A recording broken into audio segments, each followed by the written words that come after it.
At a function that was held at Nongthymmai on the 25th of January 2023, organized by the Nongthymmai Karate Club,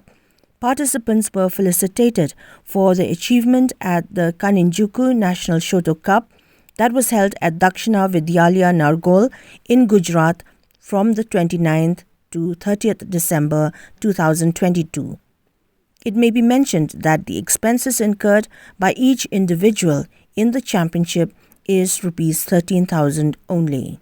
The Karatekas had taken part in the sub-junior, junior, cadet and men's categories.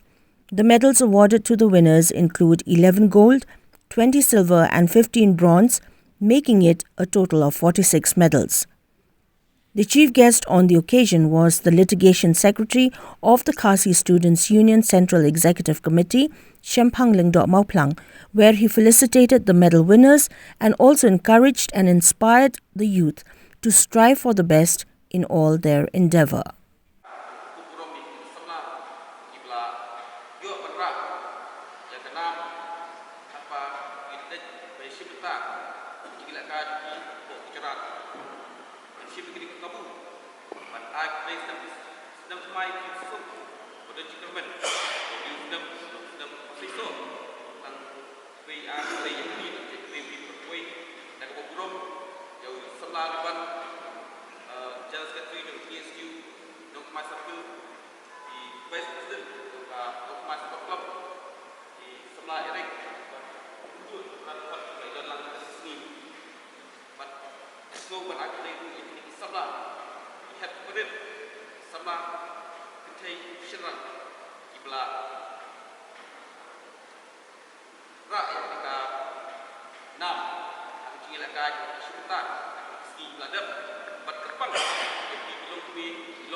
international level.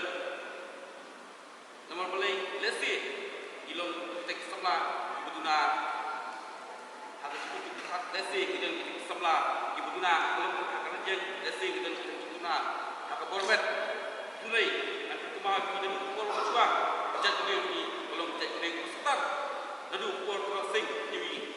crossing tang daki sum ibat wilayah Syah yang serta British buat hadu buat tahun belah syashat untuk let's say sebab macam tu ni kalau job apa kecinggalam untuk ia crossing kayak kadang waktu dia belum start nak kembang tu kecinggalang nak lihat dekat KSU sektibi ilet cepo nampak tadi banyak buku yang Union Minister Rajna Singh